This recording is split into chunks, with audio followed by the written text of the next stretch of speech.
Oke, Bismillahirrahmanirrahim, teman-teman. Halo, halo. Sambil nunggu teman-teman yang lain, mungkin kita buka dulu ya.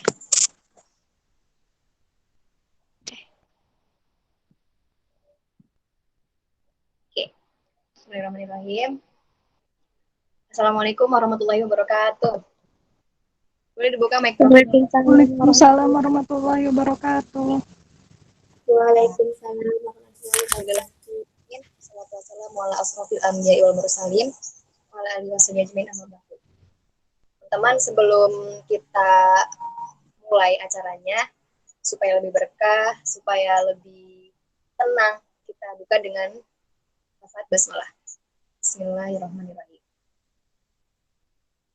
Selanjutnya, teman-teman apa kabar nih? Tadi udah ditanyain satu-satu ya, bareng Kak Tami juga. Alhamdulillah kita udah ketemu di hari yang ke berapa nih, Ramadan hari berapa nih? 28 ya? Halo, selamat datang Alina.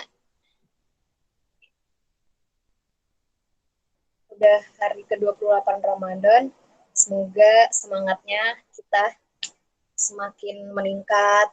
Walaupun Ramadannya udah mau terakhir dan kita berada di masa pandemi, semoga tidak merubah kedekatan kita terhadap Allah ya.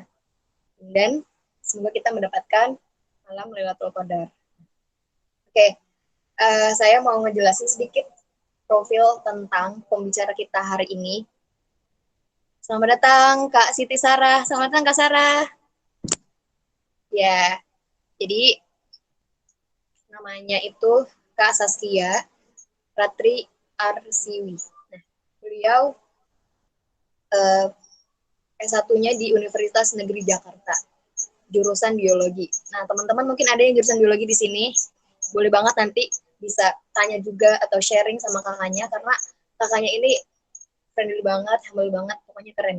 Nah, terus selain itu, beliau juga pengalaman profesionalnya PT Edukasi Karya Indonesia, content creator writer. Jadi beliau ini selain penulis, aktivis, juga pembicara motivasi keren banget pokoknya. Nah, ada beberapa buku yang udah beliau publikasikan. Itu ada buku Faith, Attitude, and Love, motivasi Islam. Terus juga ada buku Kids Zaman Now, maunya foya-foya mati, tapi mati masuk surga.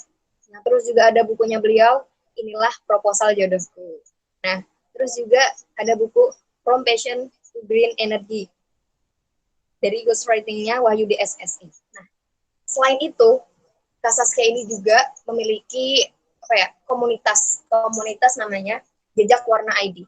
Teman-teman nanti boleh cek di Instagramnya Jejak Warna ID. Jadi Jejak Warna ID itu tadi sedikit ngobrol sebentar sama Kak Saskia, bahwasanya di Jejak Warna ID itu sebentar.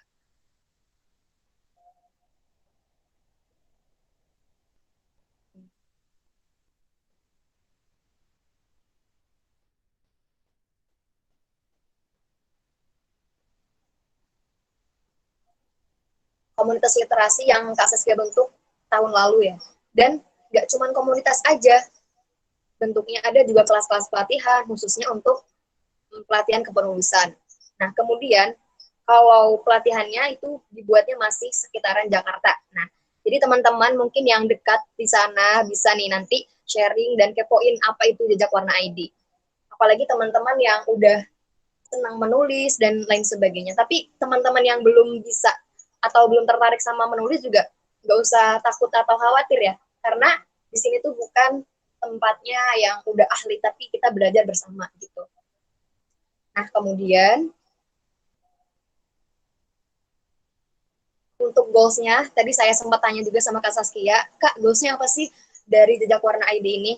Nah, terus kata beliau jawab, tujuan aku bikin Jejak Warna ini intinya sih ingin membentuk semakin banyak penulis di Indonesia, terutama dari anak mudanya. Jadi emang benar-benar semangat mudanya itu loh luar biasa, dan teman-teman boleh banget ikutin jejaknya Kak Saskia ini, walaupun nggak persis sama, setidaknya semangat yang Kak Saskia punya bisa teman-teman ambil dan jadikan motivasi gitu.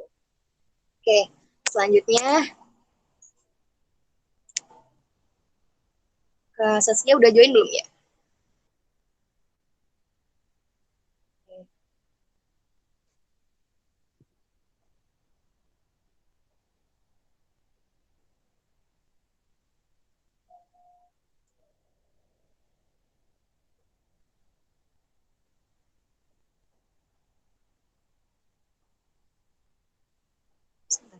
Nah, itu pengenalan singkat dari Kak Saskia. Nanti teman-teman kalau yang masih kepo sama beliau atau yang tadi saya bilang komunitasnya, bisa dibuka Instagramnya ya. Sekarang kita bakal sambut Kak Saskia untuk hadir ke sini. Pak, selamat datang juga teman-teman yang baru hadir. Kak Kia, Kak Sarah, terus siapa nih?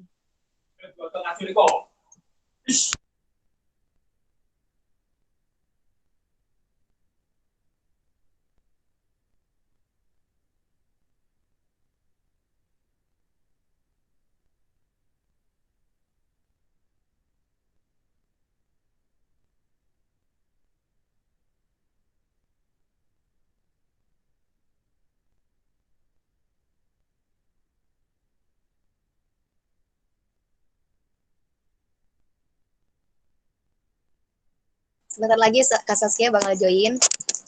Teman-teman boleh siapkan alat tulisnya untuk dicatat dan bisa dibuka nanti mikrofonnya kalau ada yang mau bertanya ya. Dan videonya juga boleh dibuka supaya nanti kita sama-sama kenal. Mungkin itu pengenalan singkat dari Kak Saskia. Nanti kita akan sambut Kak Saskia. Oke. Sebentar lagi.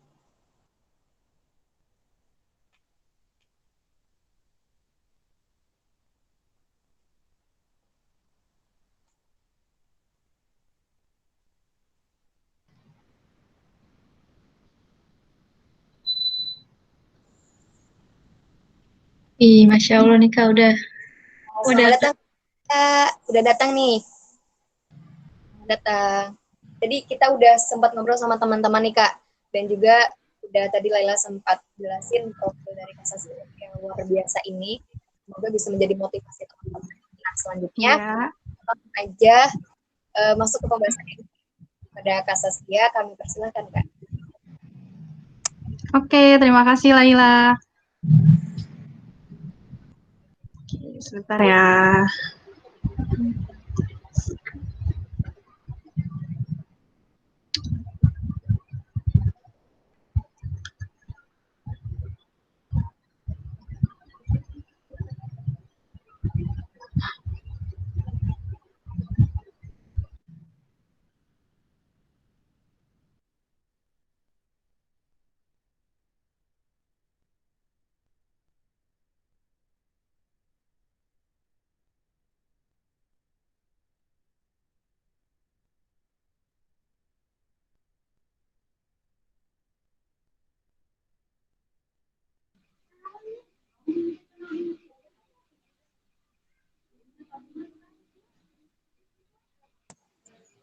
Teman-teman boleh disiapkan alat tulisnya untuk dicatat.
Oke, Assalamualaikum warahmatullahi wabarakatuh, teman-teman. Maaf, tadi ada sedikit kendala.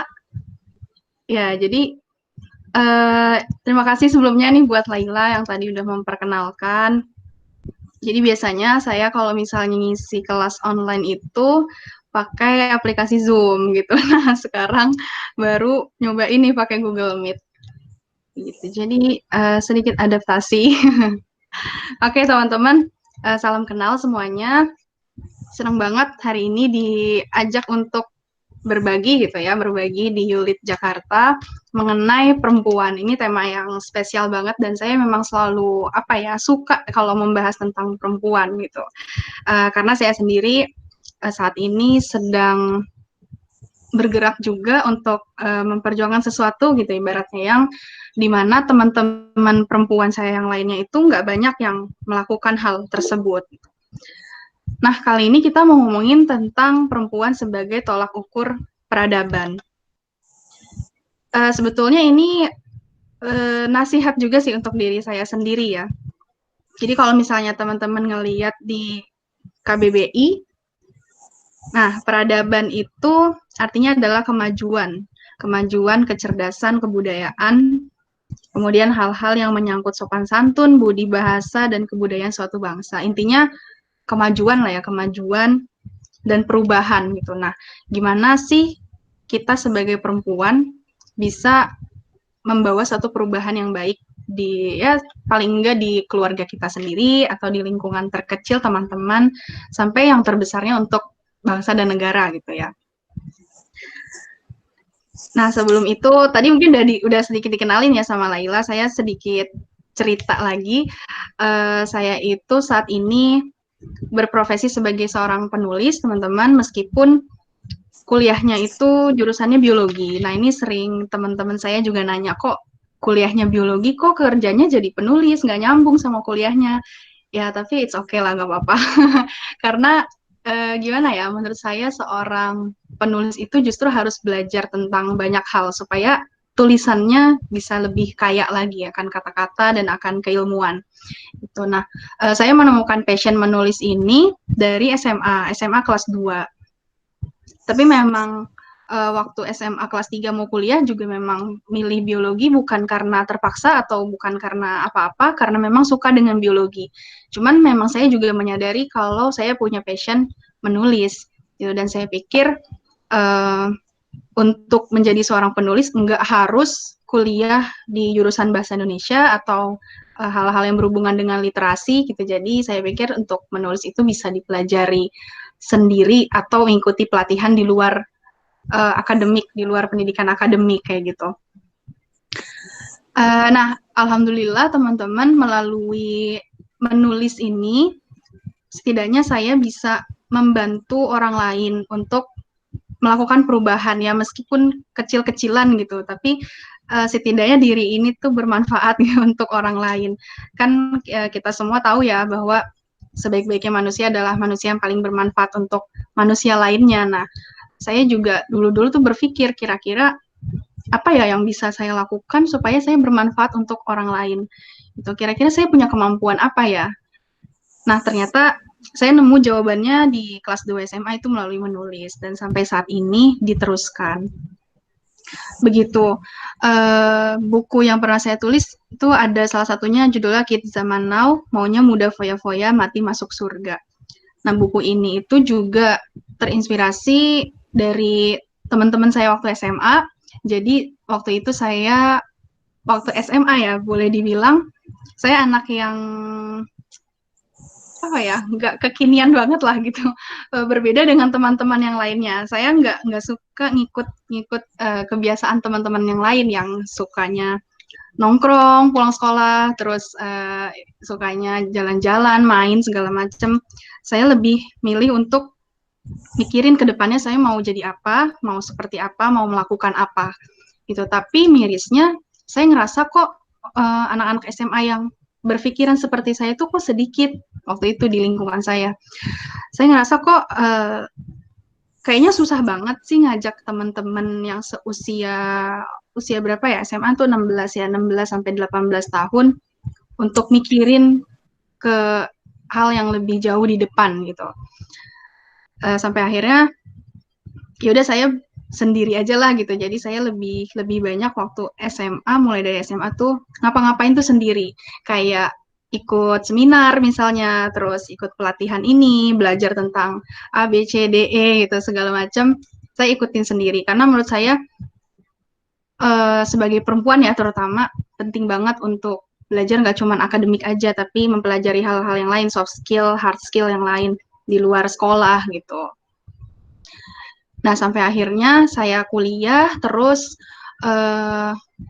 fokus untuk nulis, sambil kuliah, sambil nulis buku juga. Nah, dari situ saya ketemu sama teman-teman saya yang dulu di SMA, yang di kuliah juga, yang dulu itu susah saya ajak-ajak untuk maju gitu.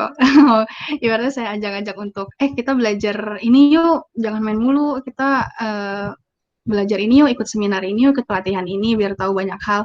Nah, itu susah kan dulu waktu SMA. Nah, waktu kuliah, ada teman-teman saya yang akhirnya bilang ke saya, Saski, aku nyesel deh dulu waktu sekolah nggak ikut apa yang kamu ajak dulu, karena ternyata itu penting banget, baru kerasanya sekarang pas udah kuliah gitu ya. Kayaknya ya saya bersyukur di situ. Jadi buat teman-teman juga yang di sini pastinya masih muda-muda, itu jangan sampai masa mudanya terlewat begitu aja dengan hal-hal yang kurang bermanfaat.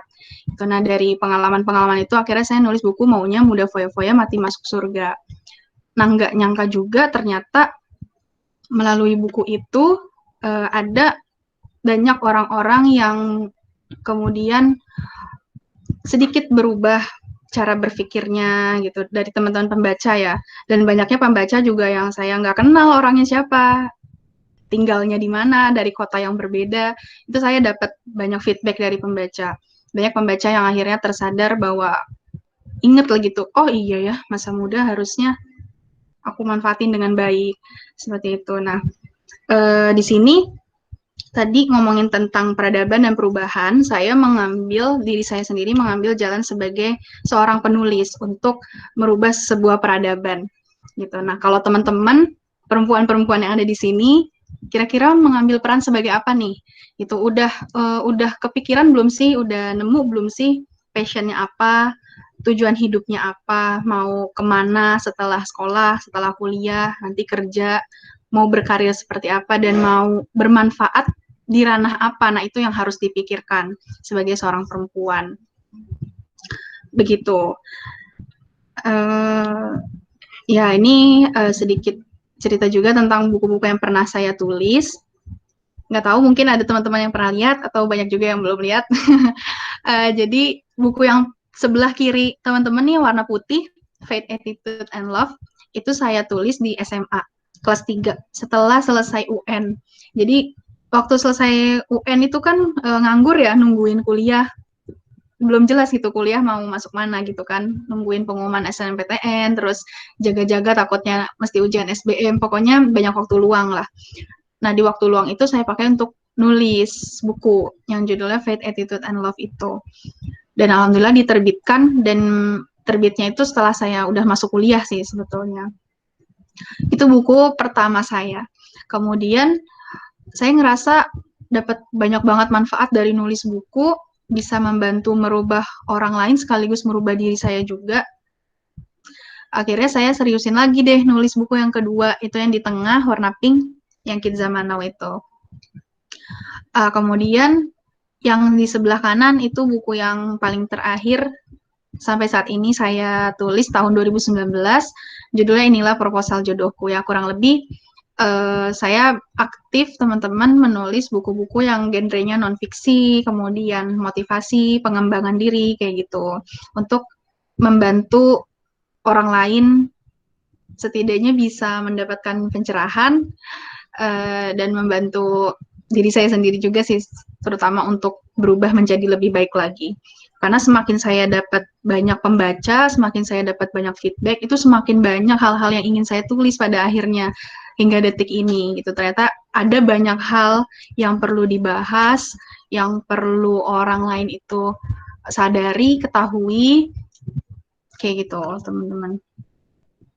Nah, saya juga sebenarnya pengen sih ngajak teman-teman perempuan yang ada di sini untuk menulis gitu. Ya meskipun mungkin nggak harus jadi penulis buku, tapi setidaknya aktiflah untuk menuliskan keresahan kita, opini kita, atau hal-hal yang kita lihat sehari-hari dan kita rasa itu kayaknya bermanfaat deh untuk dibagikan ke orang lain. Nah, coba deh teman-teman sebagai perempuan mulai aktif untuk menulis gitu. Mungkin ada teman-teman perempuan yang kurang pede untuk speak up, untuk berbicara, public speaking. Mungkin ada ya yang di sini yang seperti itu. Nah, bisa menggunakan cara menulis gitu untuk melakukan satu perubahan. Sekaligus merubah peradaban juga. Nah, kalau tadi ngomongin tentang menulis, selanjutnya saya juga merasa masih kurang nih untuk merubah banyak orang kalau saya cuma nulis buku doang, terus saya nunggu orang baca buku saya, terus saya nunggu feedbacknya. Saya merasa saya juga harus ngajarin orang lain, harus ngajak orang lain dengan cara yang lebih konkret, yang lebih jelas, untuk orang itu mau menulis juga gitu, karena saya bergeraknya di bidang literasi, akhirnya saya membuat sebuah komunitas yang mungkin tadi Laila udah cerita juga, Jejak Warna namanya. Nah, Jejak Warna ini komunitas yang bergerak di bidang literasi. Saya mengajarkan menulis ke teman-teman, bukan cuma anak muda sih pada akhirnya, kalau teman-teman lihat. Nah, ini ada dokumentasi kegiatan kelas pertama kali yang saya buka di Jakarta, kelas menulis Jejak Warna. Saya nggak nyangka ternyata tadinya saya pikir audiensnya itu anak muda gitu kan, yang anak-anak seumuran saya, tapi ternyata ada ibu-ibu juga nih. Kalau teman-teman lihat yang ibu-ibu yang baju kuning sama kerudung biru, nah itu ibu-ibu tuh udah 50 tahunan ke atas. Ternyata beliau ikut juga di kelas ini. Ketika saya tanya, Bu, kenapa kok masih minat sih untuk ikut kelas nulis kayak gini, apalagi yang bicara seumuran sama anaknya mungkin. Ternyata kata ibunya itu, saya merasa saya perlu menulis, apalagi di di usia yang udah tua ini, udah setengah abad ya, 50 tahun ke atas. Saya takut kalau suatu saat saya akan lupa dengan memori-memori hidup saya akan pikun mungkin suatu saat lagi atau sebentar lagi gitu. Makanya saya rasa gimana caranya supaya memori-memori atau kenangan hidup saya itu nggak hilang, salah satu caranya dengan menulis. Makanya diikut kelas menulis gitu. Saya merasa tersentuh banget, dan akhirnya saya semakin terbuka lagi wawasannya, oh ternyata menulis itu dibutuhkan oleh semua orang, oleh semua kalangan, dan kita bisa membantu segala jenis usia gitu melalui tulisan gitu. Ya, nah selanjutnya ini beberapa dokumentasi kelas yang pernah saya buka, teman-teman. Terus ya ini kelas Februari sebelum pandemi. Jadi saya udah lama juga nih nggak buka kelas menulis, kangen juga ketemu sama teman-teman baru yang saling bertukar pikiran dan saling berbagi tulisannya. Ini kelas yang terbanyak pesertanya sejauh ini. Oke, nah itu tadi ngebahas tentang saya ya sebagai perempuan. Saya mengambil peran sebagai apa sih dalam hidup ini, dan untuk merubah peradaban, kemudian untuk membuat satu kemajuan di dalam hidup atau paling tidak di lingkungan saya sendiri. Nah, selanjutnya kita ngomongin tentang bagaimana perempuan dalam Islam. Nah, perempuan dalam Islam itu sebetulnya teman-teman sejajar dengan laki-laki, dalam artian dari sisi manusia ya kita sama dengan laki-laki, kita sama-sama manusia yang diciptakan oleh Allah Subhanahu wa taala. Hanya ya bedanya jenis kelamin, kemudian ada beberapa kodrat yang berbeda gitu. Nah, kita bisa lihat dari ya Quran surat Al-Hujurat ayat 13. Ya, bisa dibaca ya teman-teman. Jadi melalui ayat ini kita bisa lihat bahwa laki-laki dan perempuan itu sebetulnya sejajar, dan bahkan yang membedakan mana yang paling mulia di antara dua jenis kelamin ini yaitu adalah ketakwaannya gitu. Jadi mana yang paling bertakwa, yaitulah yang paling mulia, itulah yang paling baik gitu. Jadi nggak ada alasan bahwa kita harus merasa lebih rendah dari laki-laki atau kita merasa kalah gitu. karena sebetulnya kita sejajar. Dan bahkan perempuan itu sangat diistimewakan di dalam Islam. Ya, ini hanya beberapanya aja sih keistimewaannya. Pertama, kedudukan ibu ini kita udah tahu ya, 3 kali lebih tinggi dari ayah. Disebutkan ibu, ibu, ibu, baru ayah. Kemudian surga ada di bawah telapak kaki ibu. Gitu. Nanti kita semua akan menjadi ibu insya Allah. Jadi ini sangat istimewa sekali. Kemudian perempuan itu dilindungi dengan hijab. Itu ada ayat secara khusus diperintahkan langsung oleh Allah Subhanahu wa taala agar perempuan itu mengcover dirinya, melindungi dirinya dengan hijab gitu. Kemudian perempuan juga nantinya akan hamil, punya anak dan melahirkan bayi manusia ya. Melahirkan bayi manusia ini sebuah keistimewaan, dan di balik proses melahirkan itu ada banyak sekali pahala yang diberikan kepada wanita gitu kan.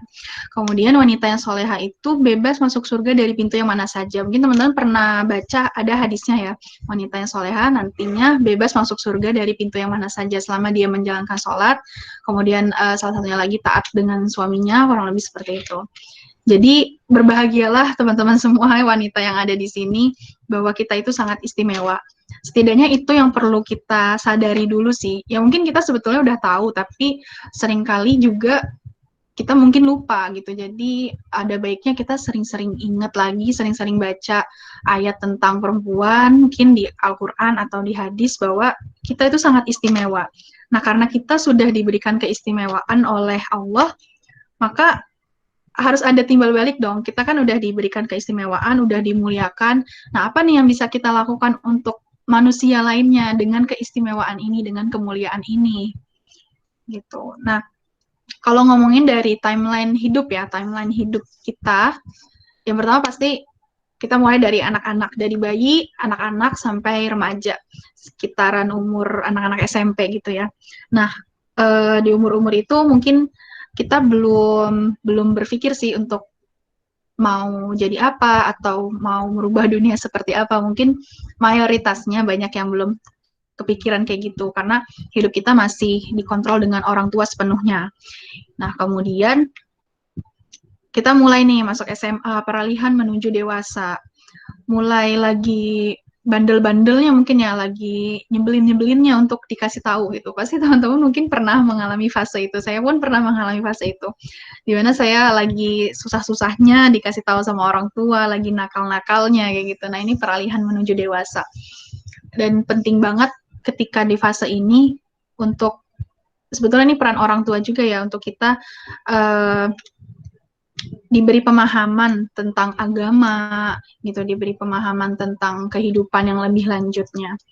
Nah, kemudian masuklah dewasa. Mungkin teman-teman yang ada di sini semuanya sudah terkategorikan orang-orang dewasa ya, kalau boleh saya bilang. Dewasa secara usia, tapi nggak tahu secara pemikiran, secara secara batinnya itu gimana, udah dewasa atau belum. Tapi setidaknya saya anggap kita ini sebetulnya udah dewasa lah gitu. Nah, udah dewasa, makanya udah bukan waktunya lagi untuk kita main-main, kita nongkrong-nongkrong, ya, melakukan hal-hal yang gak jelas kayak gitu. Nah, udah saatnya kita mikirin hidup ke depan ini mau seperti apa. Itu kayak saya sekarang usia saya 23 tahun, teman-teman.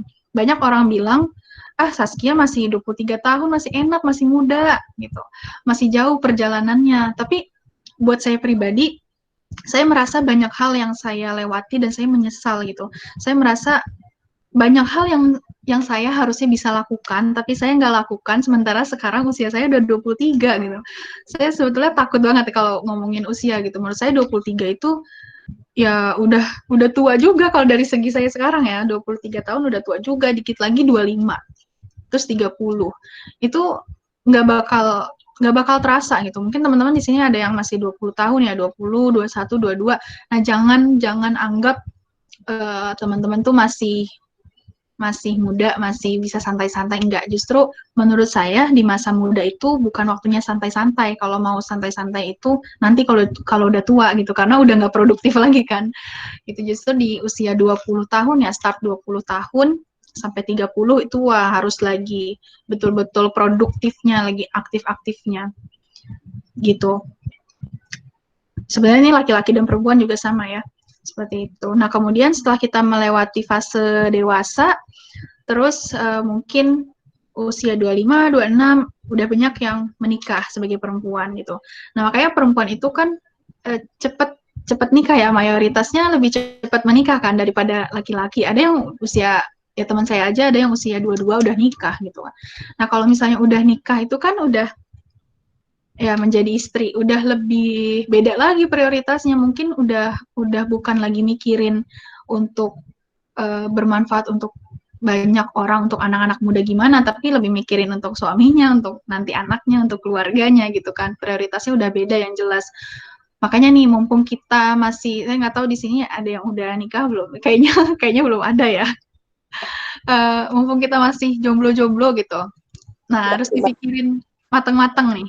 Kita mau berbuat apa di masa-masa kita sebelum menikah, sebelum menjadi istri. Itu karena kalau udah jadi istri, nanti prioritasnya untuk suaminya gitu kan. Nanti udah jadi istri, nah jadi ibu, punya anak.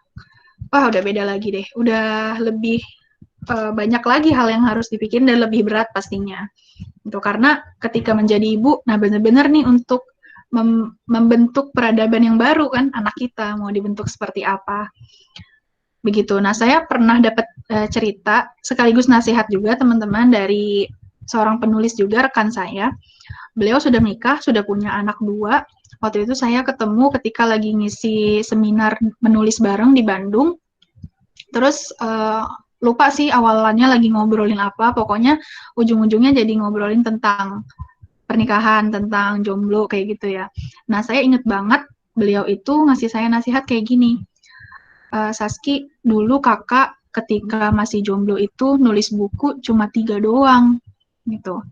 Nah, setelah nikah kakak malah bisa nulis buku udah sampai 30. Nah, beliau itu bukunya udah banyak banget teman-teman, udah saya udah 42 buku ya, namanya J. Luvina. Mungkin ada yang tahu. Bukunya udah 42 dia tulis, tapi mayoritas ditulis ketika dia sudah menikah dan sudah punya anak malah. Ketika jomblo, bukunya cuma 3 doang. Ketika nikah berarti bukunya udah nulis 39 ya. Banyak banget kan. Nah, terus akhirnya Kak J ini bilang ke saya, kakak jadi mikir, kalau kakak waktu nikah aja dan udah punya anak dan prioritasnya udah banyak, bisa nulis buku sampai 30, kenapa waktu jomblo cuma 3 ya? Gitu. Jadi akhirnya Kak J bilang ke saya, mumpung Saskia masih jomblo, masih belum punya pasangan, nah ini dimanfaatin banget nih untuk banyak berkarya, untuk produktif gitu. Karena nggak tahu nanti kalau udah nikah, ya mungkin nasibnya beda-beda ya. Mungkin ada yang akan sibuk banget dengan suaminya, jadi waktu untuk berkaryanya sedikit, atau ada juga yang sebaliknya. Jadi akhirnya dari situ saya mikir, waduh bener-bener nih masa-masa masih sendiri, masih single, nih harus bener-bener dimanfaatin banget. Begitu juga dengan teman-teman. Teman-teman mau berkarya lewat apa nih? Harus dipikirin. Nah, di setiap fase ini apa tujuan yang ingin kita capai?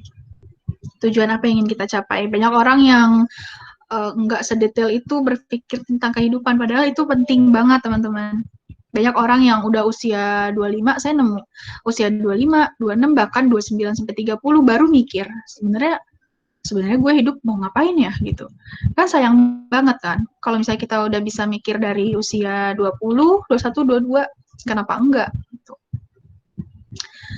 Nah, ini ada salah satu tools yang bisa teman-teman pakai untuk untuk merumuskan tujuan hidup sebetulnya. Namanya Ikigai. Mungkin ada yang udah tahu, ada yang belum ya. Ikigai ini ada bukunya juga. Judulnya memang Ikigai, bisa dibeli di toko buku dan dibaca. Menurut saya ini bacaan yang sangat bagus, inspiratif banget. Jadi Ikigai ini adalah cara sebuah tools yang digunakan oleh orang-orang Jepang supaya hidupnya lebih sejahtera, umur panjang juga katanya gitu. Nah, kita bisa manfaatin nih Ikigai untuk sebagai proses brainstorming kita juga sih kalau misalnya ada yang masih bingung tentang tujuan hidup.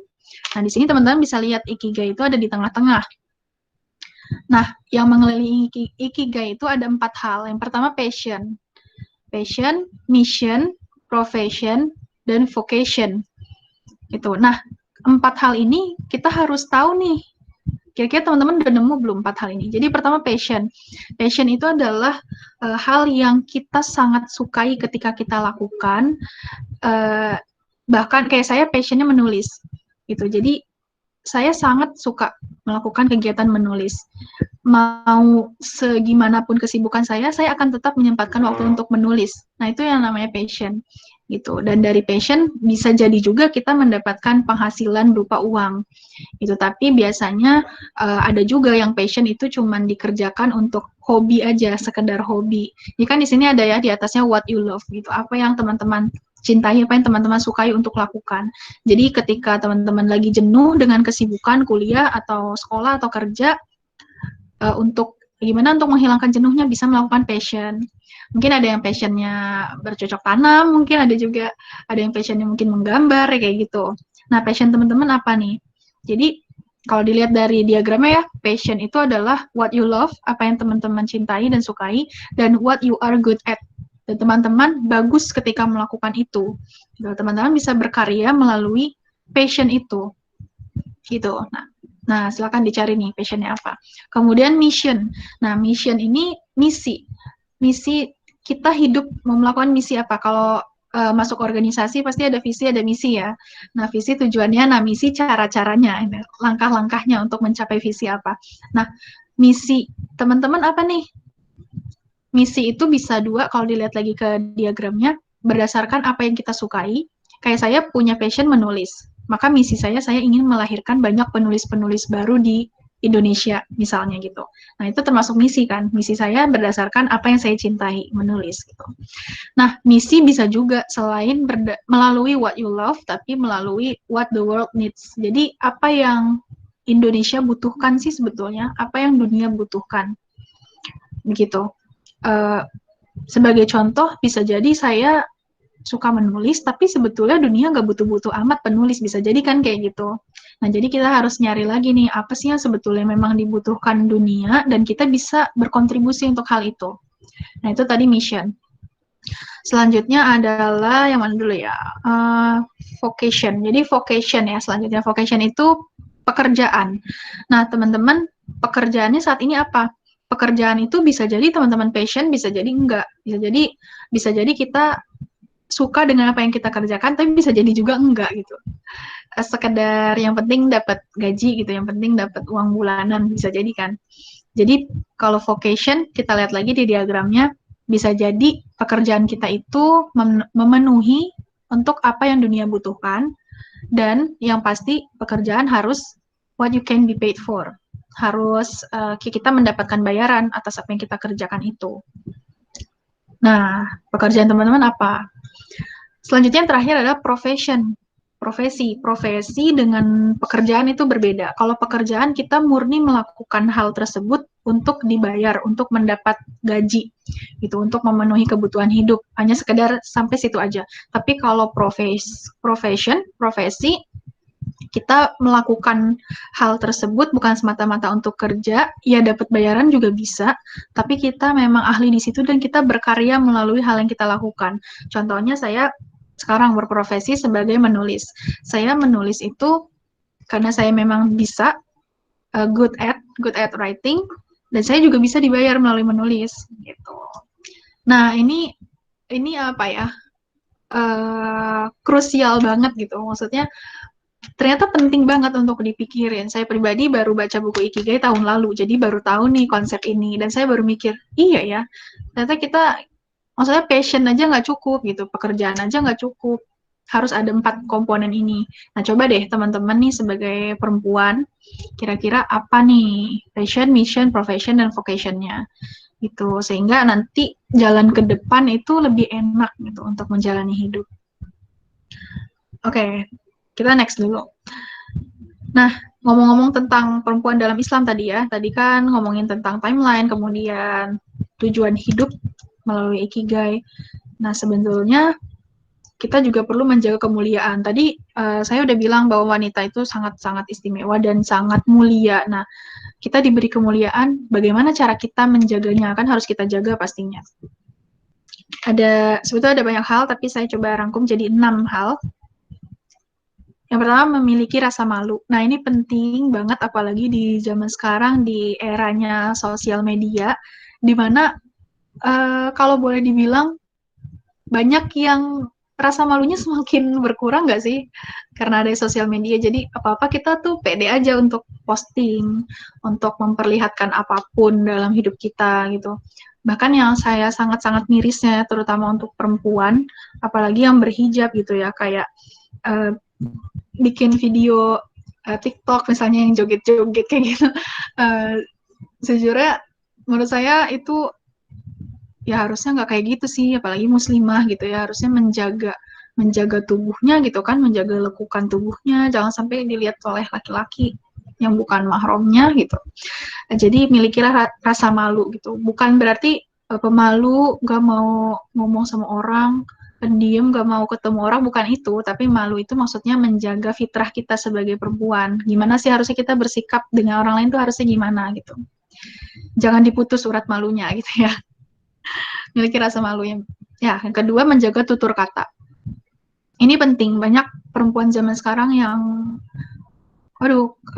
tutur katanya udah kemana-mana, ibaratnya kebun binatang tuh pasti keluar gitu. Dalam ini berhubungan dengan pergaulan juga ya teman-teman, berhubungan dengan pergaulan. Nah, ini yang berhubungan dengan yang ketiga, selektif memilih lingkaran pertemanan. Jadi tutur kata kita dan rasa malu kita itu bisa dipengaruhi oleh teman-teman kita. Coba deh, sekarang kita lihat siapa 5 orang terdekat kita, 5 orang teman terdekat kita. Jadi saya pernah baca, pernah dengar juga sekaligus ya, tapi saya lupa dari mana ya. Pokoknya kita itu ditentukan oleh 5 orang terdekat kita, gitu. Nah, jadi kalau misalnya mau ngelihat bagaimana diri kita, coba lihat 5 orang terdekat kita deh. Ya kurang lebih kita sama gitu. Pasti kan kita akan nyari orang-orang yang serupa dengan kita kan, yang setipe. Ibaratnya kalau di sekolah, di kampus tuh ada geng-geng gitu, ya kita bisa lihat itu dari satu geng, pasti kelakuannya mirip-mirip. Nah, jadi itu. Kita harus selektif milih lingkaran pertemanan. Jaga tutur kata dan miliki rasa malu. Kemudian menjaga aurat. Nah, ini sebagai muslimah ini udah wajib banget ya, wajib banget menjaga aurat dari ujung kepala sampai jempol kaki itu harus dijaga banget. Nah, kemudian selalu hauslah akan ilmu. Itu perempuan itu harus banyak belajar, perempuan harus banyak baca buku, harus banyak tahu gitu, karena nanti akan jadi ibu, akan ngajarin anak lagi gitu kan, akan ngajarin anak lagi. Jadi harus haus terus akan ilmunya, harus belajar terus, jangan pernah capek belajar gitu. Capeknya nanti aja kalau udah tua, pas menikmati masa tua.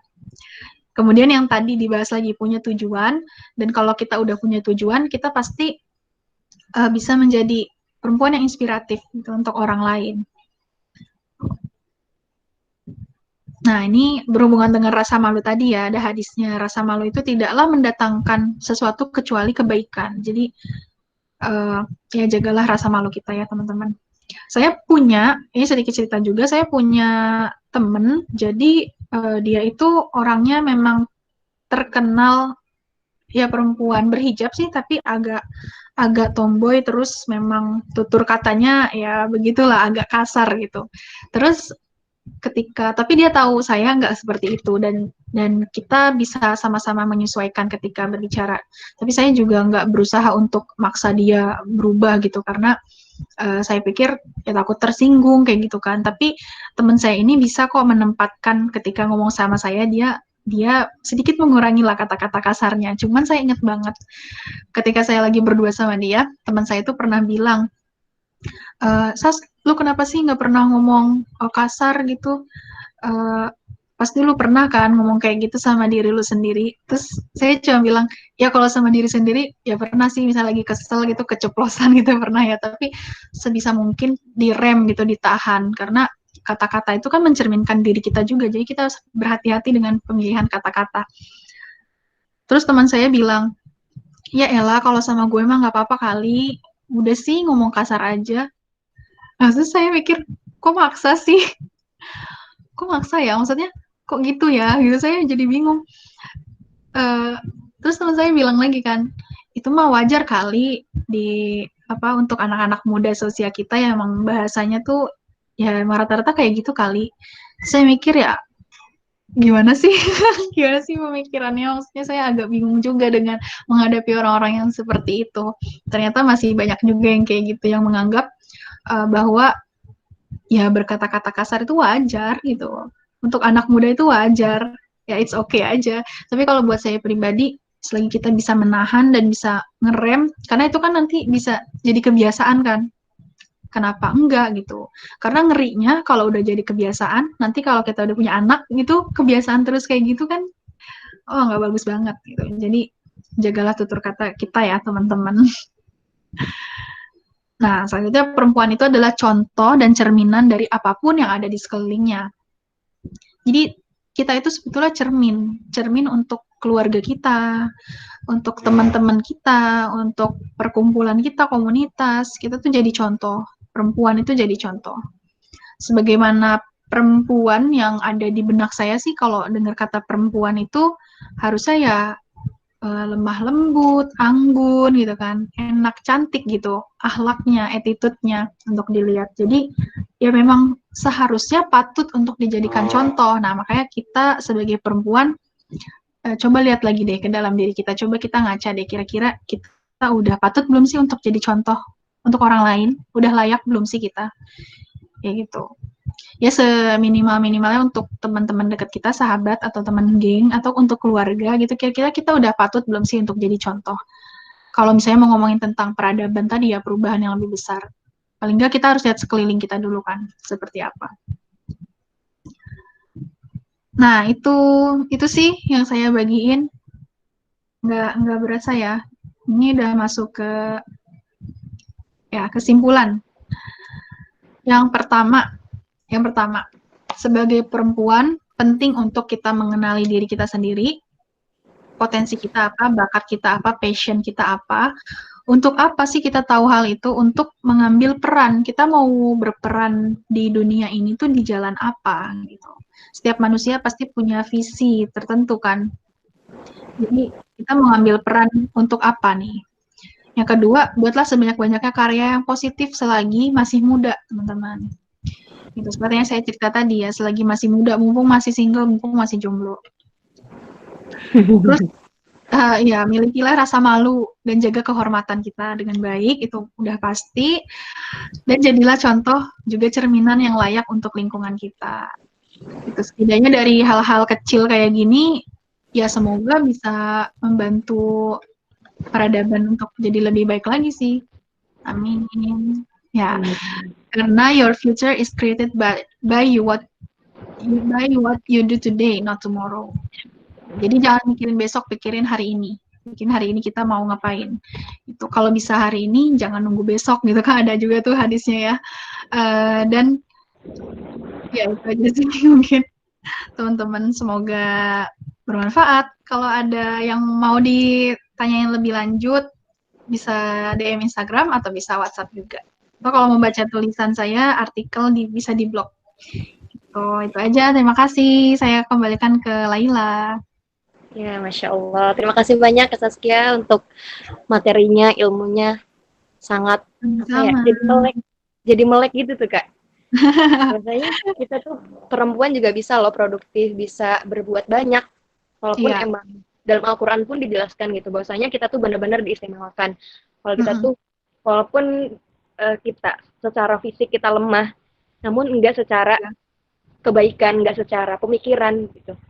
Iya, betul. Balik lagi sih, karena kita adalah madrasah pertama untuk anak-anak kita nanti gitu.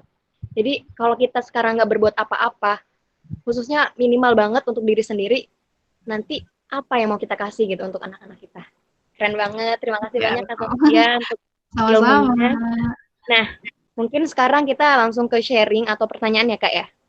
Boleh. Tadi ada satu pertanyaan yang udah ada dua yang nanya dari Hotima sama Alina Calia. Nah, mungkin untuk Hotima kalau misalkan mau disampaikan secara langsung, boleh atau gimana nih Kak? Boleh. Oh, mau nyampe langsung. Hotima, halo. Oh, oke, mungkin Laila sampaikan aja ya Kak ya? Ya, boleh. Ya, bismillah. Nama saya Hotimah Kak dari SMKN 45 Jakarta Barat. Pertanyaannya, Kak, saya suka menulis, tapi kadang saya nggak percaya diri untuk menunjukkan tulisan saya, padahal menurut saya itu bermanfaat untuk dibagikan. Nah, bagaimana caranya untuk memunculkan rasa percaya diri itu, Kak? Oke. Dijawab dulu apa ada pertanyaan lagi, Kak? Jawab dulu. Ya, aku jawab dulu deh ya. Oke. Silakan, Oke. Kak. Iya, buat Khotimah, suka nulis tapi nggak percaya diri. Sebetulnya itu memang pasti dialami sih, terutama kalau misalnya emang baru banget nih mau mulai nulis dari yang sebelumnya belum pernah, pasti nggak pede. Saya juga dulu kayak gitu. Tapi kalau misalnya kita merasa itu bermanfaat dan itu memang hal kebaikan gitu, selama itu bukan hal-hal yang buruk, yang jelek atau hoax, itu menurut saya nggak apa-apa, coba aja dulu. Karena kita nggak bakal tahu gimana respon orang kalau misalnya kita nggak coba bagikan gitu. Jadi mau nggak mau harus dipaksa sih untuk percaya gitu, dan coba cari teman-teman yang juga punya minat yang sama, punya passion yang sama, jadi bisa saling kasih masukan gitu. Banyak-banyak baca juga sih biar semakin muncul PD-nya. Gitu mungkin. Jadi emang lingkungan tuh berpengaruh banget ya, Kak ya? Iya, betul. Oke. Cukup ya, Khotimah, gimana jawabannya? Oke, kita langsung ke pertanyaan kedua ya, Kak ya. Iya. Dari Alina Calia dari Win Jakarta. Dia nanya, selaku perempuan, kita kan harus lebih menjaga diri ya, Kak. Bahkan orang bilang harus lebih tertutup. Tapi ketika kita ikut kegiatan dan sebagainya, itu kan berhubungan juga dengan banyak orang. Jadi menurut Kakak, apa yang harus kita lakukan dalam menjaga batasan-batasan tersebut supaya diri tetap terjaga sekaligus jadi perempuan produktif dalam berbagai kegiatan? Masya Allah pertanyaannya. Terima kasih, Alina. Oke, Masya Allah. Ya, makasih Alina. Iya, betul banget. Kita emang harus bisa jaga diri, tapi di satu sisi kita juga pengen untuk menginspirasi banyak orang gitu kan, untuk ketemu banyak orang, memperbanyak koneksi. Kayaknya yang dirasain kita semua deh, Kak. Iya, gitu ya. Oh ya, saya juga gitu sih. Mau gak mau kegiatan saya sekarang itu pasti bertemu dengan banyak orang. Kayak tadi contohnya ngisi kelas, pasti ketemu orang baru, orang-orang yang nggak dikenal sebelumnya, yang dari berbeda latar belakang, bahkan berbeda pekerjaan dan agama juga kan banyak. Nah, gimana caranya saya untuk bisa menjaga diri? Yang pertama, menurut saya itu kalau dari Islam memerintahkan kita untuk menutup aurat, menurut saya itu adalah benteng pertama. Gitu, karena saya ngerasa ketika saya menutup aurat dengan hijab yang sempurna, orang tuh secara otomatis kayak merasa ada batasan lah gitu untuk bersikap gitu, nggak bisa bersikap seenaknya seperti kepada perempuan-perempuan yang mungkin pakaiannya terbuka kayak gitu. Saya merasakan itu gitu, dan yang penting kita harus punya prinsip dan harus tegas terhadap hal-hal yang memang prinsipal, misalnya kayak dari tata cara ngomong kita aja deh, dari tata cara ngomong, itu bisa membuat orang tuh punya pandangan yang berbeda. Dari tata cara kita misalnya berperilaku dengan laki-laki, misalnya itu bisa kelihatan. Jadi menurut saya selama kita menutup aurat, kemudian menjaga tutur kata tadi, terus punya prinsip dan tegas, maksudnya jadi perempuan nggak yang nggak yang menye-menye gitu.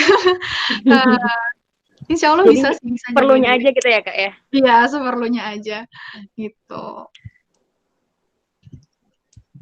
Tapi emang gini, Kak, kadang ya jadi sedikit ini curcol. Ya, ada beberapa Lela sendiri ngelihat sendiri gitu, di lapangannya malah kayak berubah karena mungkin entah itu ke penatan dalam organisasi atau lain sebagainya, jadinya ada hal-hal yang kayak malah berbelok gitu niatnya, yang tadinya berbicaranya tentang ini aja, yang tadi seperlunya aja, malah kayak yang nggak penting tuh dibahas gitu tuh.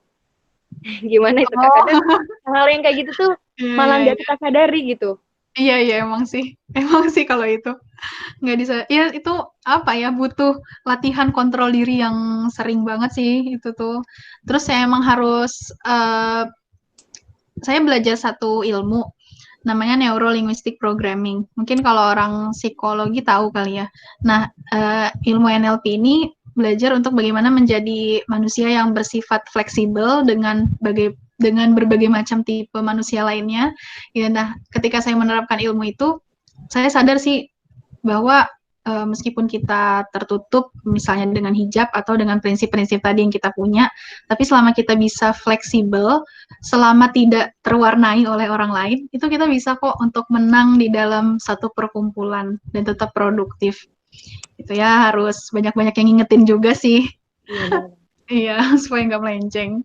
Berarti Kak, dari hal yang, ya jadi curcol lagi, hal yang tadi tuh nggak ada yang salah dalam perempuan tersebut kan Kak? Maksudnya ya kita punya karakter masing-masing. Jadi orang nggak bisa langsung ngasih kesimpulan, oh berarti perempuan ini nggak sesuai nih sama hal yang tadi Kak Saskia sampaikan, oh berarti ini jelek. Nah itu tuh kadang hal-hal yang kayak gitu ngebuat pemikiran yang langsung stuck ke sana gitu. Iya. Itu sih. Apalagi orang-orang yang kayak baru ngedengernya satu kali info gitu tuh. Nah, iya betul. Udah ngebuat kesimpulan kayak gitu. Itu kan berbahaya. Apalagi ketika dia udah nge-share info-info yang kayak gitu juga ke orang lain. Jadi kan perempuan yang lain ngerasa insecure gitu loh, Kak. Iya.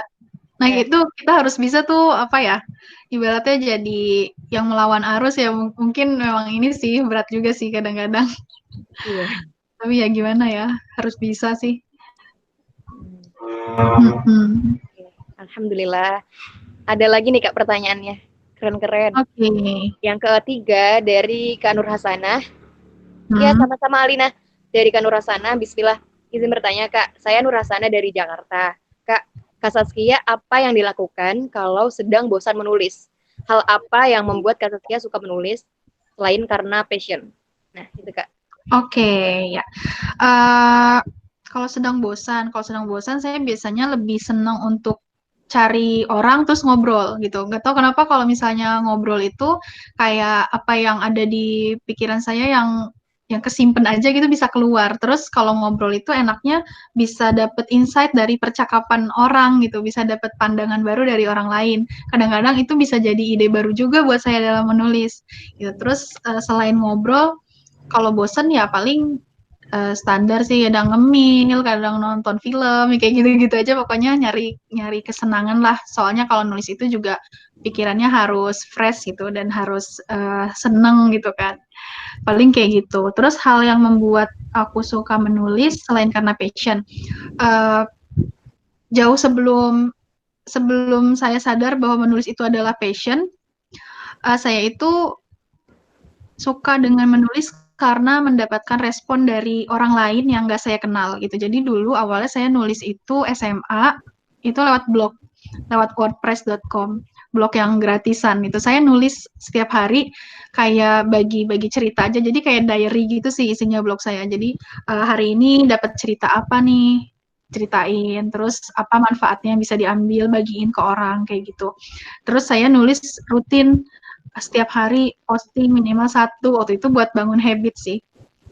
Kemudian dari situ banyak orang-orang yang nggak saya kenal itu mampir gitu ke blog, terus baca, terus mereka komen, dan banyak dari mereka yang komennya itu bukan sekedar ya makasih Kak atau tulisannya bagus, bukan itu, tapi mereka komen terkait konten yang saya ceritakan gitu. Ternyata mereka juga punya cerita yang sama dengan apa yang saya ceritakan. Jadi saya sukanya tuh di situ. Oh ternyata kita bisa komunikasi ya dengan orang yang jauh, yang nggak kita kenal, dan bahkan kita bisa menginspirasi orang-orang kayak gitu.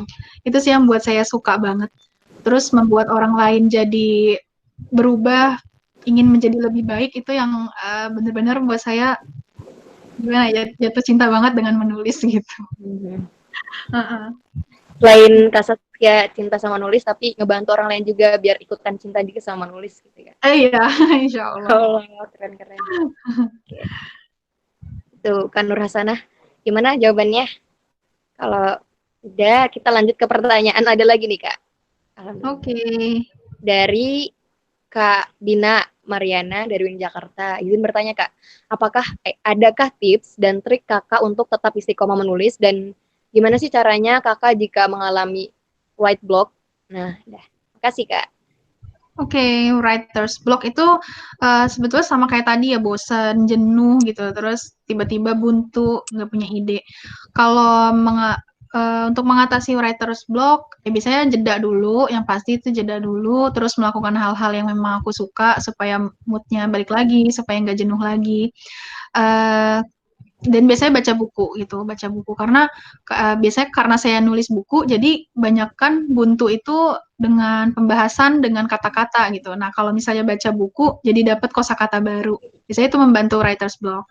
Kemudian supaya istiqomah nulis, ya memang istiqomah itu berat ya dalam hal apapun, termasuk dalam hal menulis. Tapi yang saya pelajari selama kurang lebih udah 5 tahun menulis, cara supaya istiqomah itu punya target sih. Punya target dan punya pembaca, punya lingkaran pembaca. Karena nanti pembaca-pembaca itu yang bakal nagih-nagih. Nagih-nagih kita terus. Kak, ayo dong nulis lagi. Kak, ayo dong nulis lagi tema yang baru. Kan nulis tentang perempuan dong, kan nulis tentang hijrah dong. Ada aja permintaan gitu. Nah, kadang-kadang itu yang buat semangat. Dan pastinya harus punya target dan tujuan sih supaya istiqomah. Sama harus punya mentor juga, harus punya mentor, guru, dan gabung ke komunitas tadi. Begitu, Dina. Ya, mantap. Kasih Kak Saskia. Ada lagi nih Kak yang nanya. Iya. Sip. Dari Firda Abdillah, UIN Jakarta. UNJ ding. Katanya tadi udah kenal Kak Saskia ini, si Firda. Oh iya, Firda. Kak, bagaimana cara kakak mulai menulis naskah buku kedua? Apakah ada tuntutan khusus dari orang-orang sekitar? Karena walaupun naskah pertama saya belum dipublish, saya merasa sedikit terbebani dengan ekspektasi orang lain. Gitu, Kak. Wah, ekspektasi orang lain gimana nih, Firda? Ya, untuk nulis buku kedua ya. Jadi, kalau menurut saya sih, nulis buku itu terus aja gitu lanjut. Misalnya nulis buku yang satu udah selesai, tapi belum dipublish, tapi udah kepikiran ada ide yang untuk buku kedua, udah langsung aja ditulis. Gitu, nggak masalah. Yang penting kan tulis aja dulu. Masalah belakangannya nanti publish gimana, nanti hasil akhirnya gimana, itu belakangan. Tapi selagi udah ada idenya, terus mungkin udah ada permintaan juga dari pembaca, nah itu bagus banget justru langsung ditulis aja. Gitu. Itu juga saya dapat pesan dari KJ Luvina yang tadi saya ceritain. KJ bilang gitu, selagi udah ada idenya, ditulis aja dulu. Masalah publishnya nanti belakangan. Kayak gitu.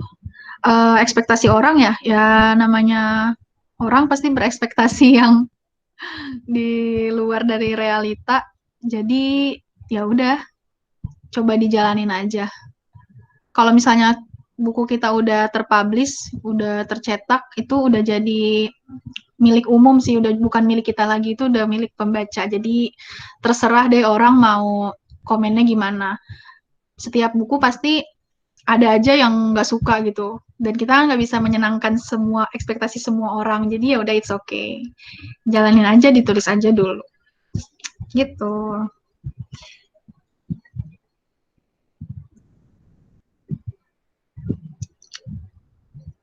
Oke, alhamdulillah. Sudah terjawab ya, Kak. Firda ya? Yang selanjutnya ada lagi nih, Kak. Gimana? Masih? Ya, lanjut. Oke, siap. Dari Siti Sarah Salsabila dari UIN Jakarta. Izin bertanya, Kak. Saya suka menulis, tapi bukan jenis novel dan lain sebagainya. Lebih ke menulis tutorial membuat craft gitu. Nah, tapi saya ingin menyisipkan nilai keislaman gitu, Kak, di tulisan saya. Apakah memungkinkan? Gitu, Kak. Oh, membuat craft itu apa? Kerajinan ya? Kerajinan tangan. Iya ya? Iya ya. Mungkin aja kok, nggak ada yang nggak mungkin. Mungkin aja, tinggal dicari aja apa kesinambungannya antara craft dengan nilai-nilai keislamannya mau diangkat. Itu bisa banget, dan kayaknya bakal unik deh jadi nilai tersendiri. Kalau mungkin di luar sana udah banyak buku-buku tentang tutorial-tutorial craft yang ya udah cuman tutorial doang. Tapi kamu bisa menyajikannya dengan mungkin sebuah story, dengan sebuah cerita yang lebih bernilai, itu kayaknya akan lebih menarik justru menurut aku. Dicoba aja deh. Iya, keren. Bisa juga. Atau mungkin nanti bisa lebih booming kali ya, karena hal yang ini belum Iya, sempat bisa jadi. banyak gitu. Betul. Ya, oke. Terima kasih Kak Saskia atas jawabannya. Terima Iya, kasih juga. sama-sama. Ada lagi yang mau bertanya teman-teman? Boleh langsung disampaikan aja, mikrofonnya boleh dibuka. Atau kalau belum ada yang nanya lagi, masih boleh nanya nggak Kak? Moderator mau Boleh, nanya. boleh. Boleh, boleh. Jadinya sebentar Kak, ada tragedi.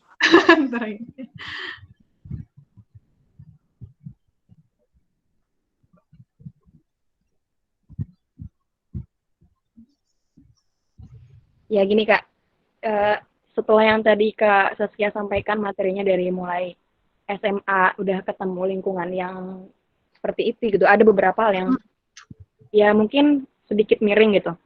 Iya. Tapi nggak menutup kemungkinan juga mungkin teman-teman di sini nih, semoga bisa mewakili teman-teman yang ada di room Google Meet ini, supaya apa ya, menghilangkan insecure menjadi insyukur. Biasanya kita walaupun masih di umur yang sekarang gitu, kalau dibilang kata terlambat bisa jadi, tapi dibilang nggak terlambat juga bisa jadi. Bagaimana kita menanggapinya gitu kan Kak ya? Iya. Nah, mungkin ini lebih ke penguatan secara batinnya supaya kita nih dari hal yang tadi disampaikan, oh kayak kadang ada gini loh Kak, ngerasa udah menyimpulkan sendiri terkait diri kita ini seperti apa. Karena tadi udah banyak banget, oh perempuan itu banyak yang hebat, tapi saya ngerasa nggak hebat gitu, belum bisa ngapa-ngapain. Dan itu akhirnya ngebuat diri kita nggak mau ngapa-ngapain. Mungkin kayak langsung jatuh gitu. Gitu. Nah mungkin ini sih Kak, penguatan dari Kakak, saran gimana sih step kita nih sekarang. Seharusnya kita tuh di umur yang sekarang sudah melakukan ini, yang tadi Kakak dijelaskan di timeline-nya itu. Tapi ternyata kita belum melakukan hal tersebut. Nah mungkin dari yang sekarang, bagaimana tuh Kak, untuk kita bertindak gitu, dan menyikapinya. Nah, gitu Kak. Oke. Ya, jadi merasa insecure gitu dengan perempuan lain dan kita merasa terlambat gitu ya. Nah, iya. Sebenarnya iya bisa dua hal sih, bisa jadi memang kita terlambat, tapi saya juga pernah dengar kalau misalnya setiap orang punya titik mulai itu berbeda-beda gitu kan, di usia berbeda-beda, jadi nggak usah disesali, ada juga yang bilang gitu. Sekarang gimana caranya, kalau menurut saya balik lagi ke tadi sih, kita tentuin dulu tujuan kita itu mau apa, mau jadi apa, mau ngapain gitu ke depan.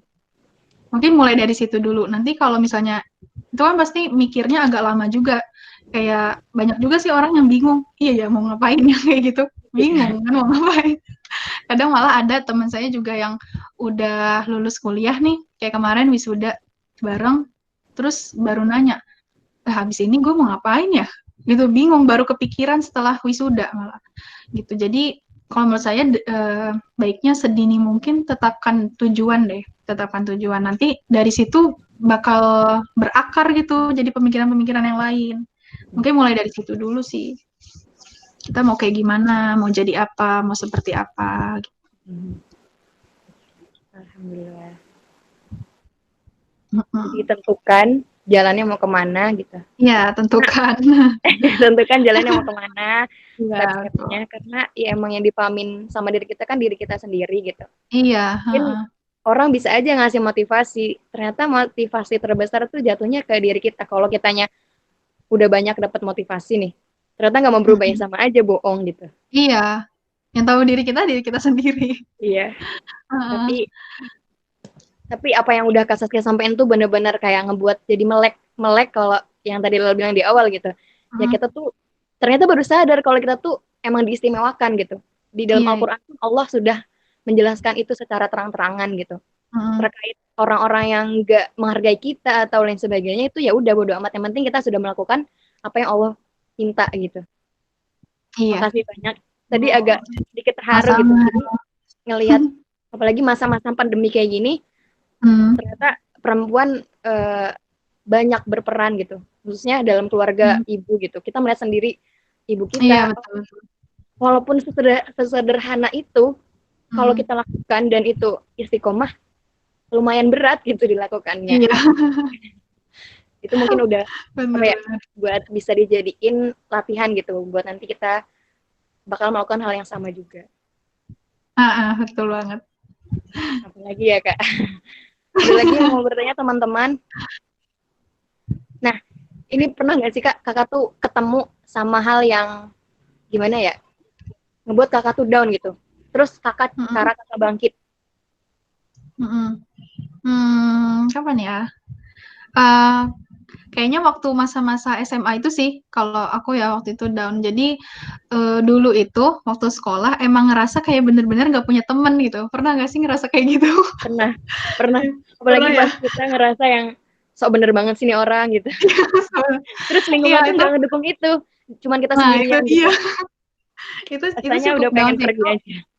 Itu kayak lebih down daripada sempet down juga terakhir kali tuh waktu skripsi. Tapi menurut aku kayaknya lebih down yang waktu SMA sih daripada skripsi, ngerjain skripsi. Jadi kayak ngerasa orang kok nggak ada yang sama kayak gue sih pemikirannya, kok orang nggak ada yang ngedukung sih, kayak nggak punya temen aja gitu, merasa kita kayak minoritas gitu, padahal sebetulnya bukan itu. Nah itu waktu itu down banget, terus ya ngerasa sendiri gitu sampai lulus SMA, malah sampai lulus SMA, terus akhirnya kuliah. Cara bangkitinnya itu sih harus ada support system terutama mungkin orang tua ya, kalau bisa orang tua, terus saudara kita sendiri, sama harus banget punya sahabat, menurutku sih punya sahabat yang bisa ngingetin kita gitu untuk bangkit itulah. Itu penting banget sih support system. Jadi ada semangat dari luar dan dari dalam. Iya betul. Sama kayaknya ya fokus aja deh. Kalau udah tahu tujuan hidupnya mau apa, ya udah fokus aja berkarya gitu. Nanti ya biar orang lain aja yang lihat gitu apa yang kita perbuat. Biarkan orang bertepuk tangan dengan sendirinya ya gitu ya Kak. Oke. Ada pertanyaan lagi atau gimana Kak? Iya, aku ngikut moderator aja. Udah jam 17.26 sih Kak. Mungkin. Oh iya ya. Teman-teman, semoga ini bermanfaat ya, sharing kita pada sore hari ini. Lagi-lagi emang perempuan itu pusat perhatian ya Kak ya. Iya betul. Karena kita nggak melakukan apapun, tetap aja dibilang salah gitu. Ada aja yang salahnya itu pasti ketemu walaupun kita nggak ngelakuin apa-apa. Karena Lola ngerasain sendiri sih Kak, ngerasain sendiri. Yang pas tadi pertanyaan si Alina Kalia itu, jadi kayak ngerasa tertampar gitu. Oh iya ya, kok pernah ngerasain yang seperti itu gitu. Jadi tapi lagi-lagi balik lagi, namanya kita manusia, nggak ada selalu benarnya, kadang salah, kadang di bawah. Makanya tadi yang Kak Saskia bilang bener banget, kita butuh banget support system dari luar dan dalam untuk mengingatkan kita ketika niat kita salah jalan gitu, untuk membantu membersamai gitu. Keren banget yang Kakak bahas ini, luar biasa. Insya Allah nanti bakal dipublish nih Kak di YouTube-nya Yulit Jakarta. Oh gitu, oke. Siap-siap. Mungkin terakhir nih Kak, closing statement dari Kakak. Khususnya untuk kita nih, peradaban bidadari. Kalau bidadari surga ya. Amin ya Allah. Amin. Closing statement apa ya? Ya sebetulnya saya pengen banget ngajak teman-teman supaya yang pertama tadi supaya tahu tujuan hidupnya apa, kemudian cobalah mulai dari lingkungan yang paling kecil dulu deh gitu untuk membuat satu perubahan, dan sering-sering aja muhasabah diri, kayak merenungi diri kita sendiri kayak gitu. Dan kalau teman-teman bisa dan mau mulai menulis, coba deh mulai menulis gitu, karena manfaatnya banyak gitu. Selain untuk berkarya, itu bisa sebagai healing juga, self healing itu juga kalau pernah dengar mungkin. Terus banyak hal yang bisa terjadi dalam hidup kita itu karena menulis. Coba deh mulai dari sekarang. Mungkin itu aja kayaknya. Senang banget sih bisa ngobrol-ngobrol tentang perempuan gini. Kita juga senang banget sih Kak. Walaupun mungkin teman-teman kayaknya masih malu untuk menampakkan wajahnya. Tapi dari tadi benar-benar nyimak nih, sampai pertanyaannya banyak banget. Alhamdulillah. Semoga walaupun ini mohon maaf ya Kak, kalau nggak sesuai ekspektasi Kakak, nggak seramai ini. Mungkin kayaknya lagi pada nyiapin bukaan gitu sama orang tuanya. Boleh Laila jadi kayak nyatat beberapa yang tadi Kakak sampaikan buat apa ya, untuk jadi semangat gitu. Kadang suka gitu sih Kak, ya jadi curhat apa yang teman-teman sampaikan, walaupun itu Kakak narasumber, khususnya tadi Kak Saskia, itu kadang Laila suka nyatet dan tempel gitu. Ketika sholat dibaca dari kejauhan, udah ke titik itu apa belum. Jadi Laila sempat mencatat sedikit bahwasanya dari yang kakak sampaikan itu, Utuni astajib lakum, mintalah dan maka akan saya kasih gitu. Allah sudah bilang kayak gitu. Jadi kalau dalam surat Al-Isra ayat 7 itu, kalau teman-teman, kalau kita nih berbuat kebaikan, bahwasanya kebaikan tersebut akan kembali lagi ke diri kita. Tapi kalau kita berbuat kejahatan, maka kejahatan tersebut akan kembali ke kita. Jadi ini tamparan juga sih untuk Laila pribadi khususnya. Semoga kita semua sama-sama tergerak gitu untuk meluruskan niat. Tinggal pilih aja tuh dari surat Al-Isra tersebut, kita mau ke jalan yang mana, yang baik atau yang jahat, mau kasih dapat feedback yang baik atau yang jahat. Terus kayak jangan ngerasa insecure, ubah insecure menjadi insyukur. Teman-teman sebagai perempuan, ya udah nggak apa-apa, kita bersyukur sebagaimana kita sekarang, tinggal perbaiki karena kita nggak tahu masa depan kita seperti apa. Yang terpenting kita sekarang perbaiki dan terus perbaiki diri. Betul. Gitu. Semoga apa yang Kak Saskia sampaikan, terus teman-teman yang tadi udah simak, terus udah yang tadi ditanyakan juga bisa bermanfaat untuk kita semua. Amin. Diterapkan yang baik-baiknya. Terus kalau ada yang salah dari saya khususnya sebagai moderator, mohon maaf ya kalau banyak curcelnya. Kasusnya mohon maaf. Ya, sama-sama. Terus juga sekiranya ada yang keliru, mohon dimaafkan dan semoga kebaikannya benar-benar kita dapatkan dan bisa bermanfaat untuk kita semua. Oh ya Kak, ada satu lagi nih Kak informasi. Ya. Jadi dari panitia, insya Allah ada kayak sedikit challenge untuk peserta. Nanti teman-teman nih, ini informasi untuk teman-teman yang ada di sini ya, peserta. Ini informasinya sekali ini aja, yang beruntung silahkan. Jadi buat foto atau gambar di posting nanti di feed-nya mereka pribadi di Instagram. Boleh nge-tag akun kakak nggak? Boleh. Nah, boleh banget.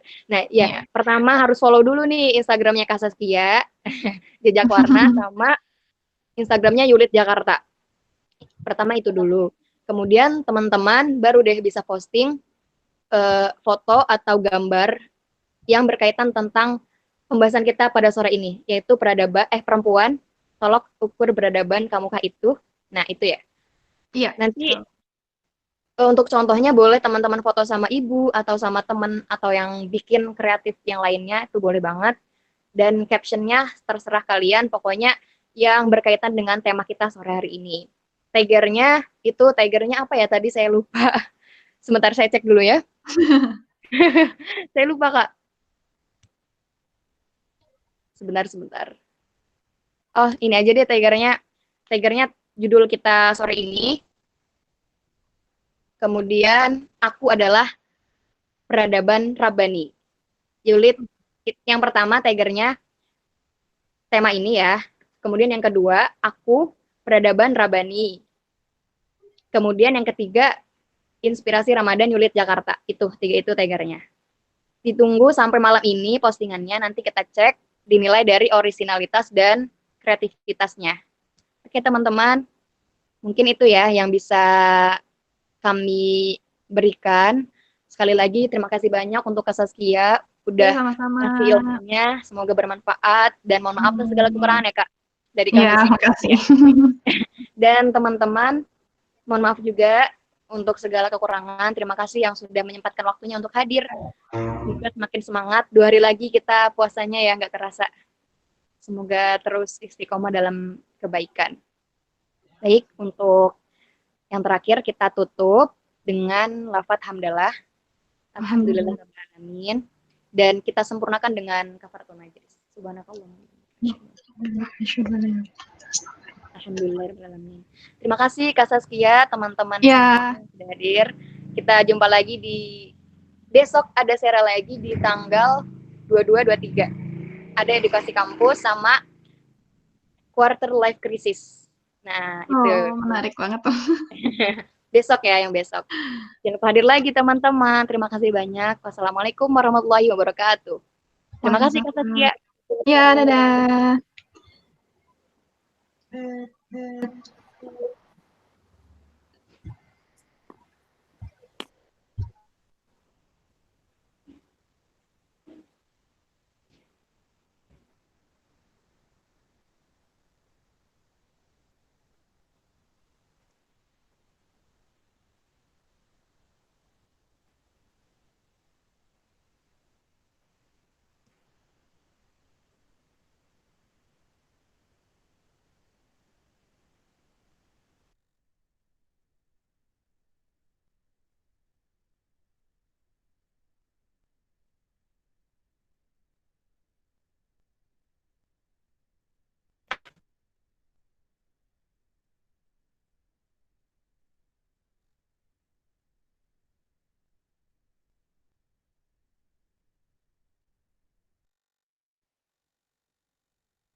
Iqbal udah selesai.